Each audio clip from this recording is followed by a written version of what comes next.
This conference will now be recorded. Hey everybody, this is Dr. Doug Smith. It is 2:30 on Wednesday, so it is time for our Monday through Thursday 2:30 podcast. This is a podcast where you will hear the science behind what actually happened in this opioid crisis. For those of you who found yourselves caught up in this opioid crisis, and for those of you who had a loved one caught up in this opioid crisis, we're the source for the science, for the information, for what actually happened. We have submitted and have had published, and I'm greatly thankful to Alex for getting them properly submitted to the FDA. But we have submitted both of our citizens petitions, and they have been published by the FDA on the website regulations.gov, and we're very far along with the book. The book is written. We're going through the editing process. We just right as we were going to Showtime today, we just got the first edit back of the book cover, and it's I think we can show it tomorrow.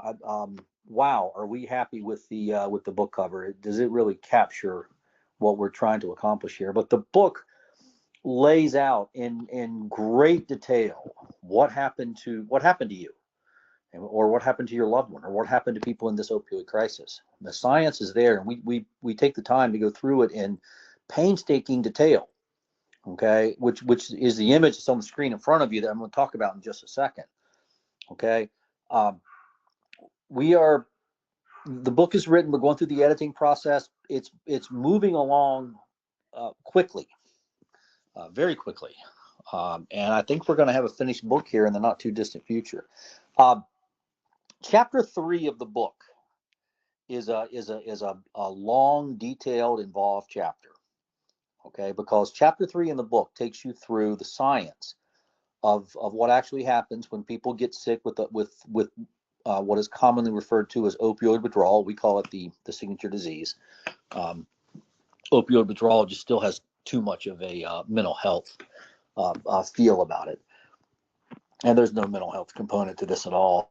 And in chapter 3, what we lay out in great detail is that the genetic poisoning from the opioids, it results in a loss of control of the adrenal glands.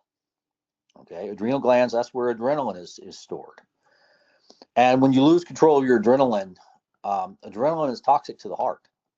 We talk about this in the book in great detail, that adrenaline is a fundamental to life itself.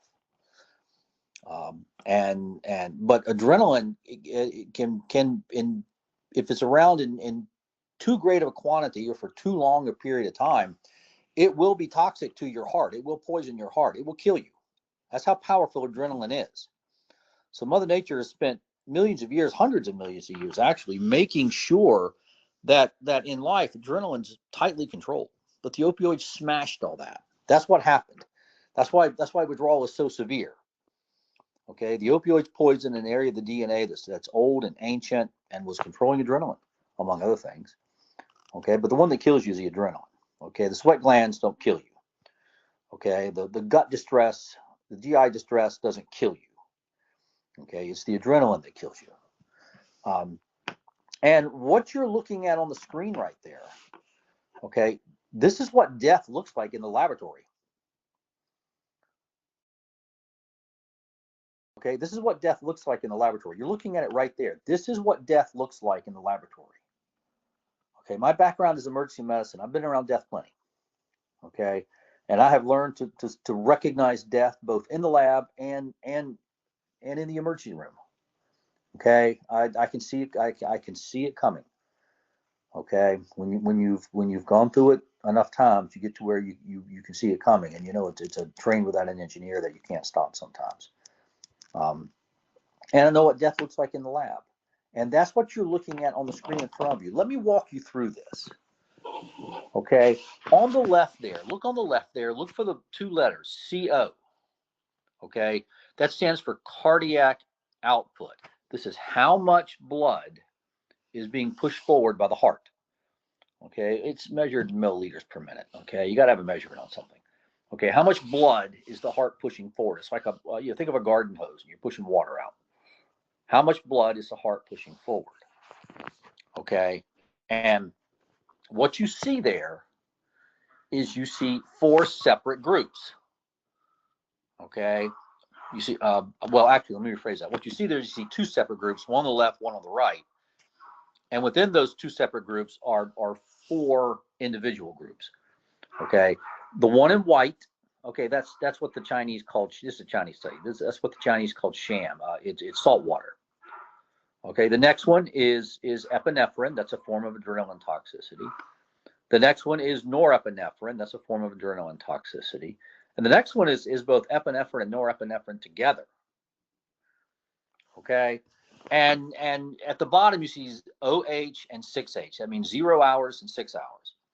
So on the left, and by the way, this was done in mice, not in humans. It is China, but they're still using mice. They didn't use humans, even though it is China. And on the left there, you see what the mice look like at 0 hours before they'd gotten anything. Okay, all the mice are about the same. Okay, cardiac output's up around 200. Okay, and there on the right, you see the mice 6 hours later. Okay, and as you can see, the first group, the white group, the sham, okay, the salt water, nothing happens to them. Okay, cardiac output went out a little bit. You know, they were getting tired of the Chinese messing with them. Okay, but look at the next 3 groups. Okay, epinephrine, norepinephrine, and the combination of epinephrine, norepinephrine. This is what death looks like. Okay, the cardiac output is falling. The heart is dying. And ultimately, the individual is going to die. This is what death looks like. This is how you measure death. This is what death looks like in the lab. And this is how our people died. Okay, as you can see, the mice with the epinephrine toxicity, 6 hours later, their cardiac output was falling, but it's still pretty adequate. But the norepinephrine groups, and especially the combination of norepinephrine and epinephrine, okay, they're dying. Okay, their cardiac output is below 100. Okay, in fact, the last group, the epinephrine plus the norepinephrine, the E plus NE, that's what that means, E plus NE. Go to the top there, and you see sham, E, NE, E plus NE, up on the right, up top. But that group, that E plus NE at 6 hours, their cardiac output's less than 50. I'm not even sure. I'm not even sure if that mouse would even have consciousness. If that mouse had a level of consciousness, I don't think it would be a normal level of consciousness. And that mouse, if it still had any level of consciousness, was on its way to unconsciousness and death. Okay, so that's what you're looking at there. This is what death looks like in the lab. And folks, this is exactly what happened to our people. You're looking at it. This is exactly what happened to our people. In fact, tomorrow we'll show the book cover, but we'll also show the results of our study done in 2022. Where 2 out of 15 of our participants, human participants, and 2 out of 15 had the combination of epinephrine and norepinephrine. 2 out of 15 of our people had what you're looking at on the screen in front of you that resulted in death. Okay, and this is what we cover in enormous detail in the book. Okay, and what we're looking at is how our people died, and we believe that about 4 million have died from the adrenaline toxicity. That's what the numbers are telling us. And we go through that in the book also. So we'll hold here for today. By the way, if you're getting emails and contacts from us and you reply back, please send a word of gratitude, of thankfulness to Alex. He is working 7 days a week, 12, 14 hours a day, nonstop at improving our ability to communicate, particularly our ability to send out public service announcements, which requires us to have our own mail server. And Alex is getting it done. That's the amazing. And Alex doesn't quit. Okay, no matter what obstacle you put in front of him, he just squares up his shoulders and gets it done. So I just wanted to put a call out there of gratitude and thankfulness for Alex. All right, everybody, we're going to hold here for today. My name is Dr. Doug Smith. Please don't forget to like and subscribe to us. Look for our emails coming. Please post this podcast on your social media, everybody else's social media. And everybody have a great afternoon, and we'll see y'all back again tomorrow. Thank you.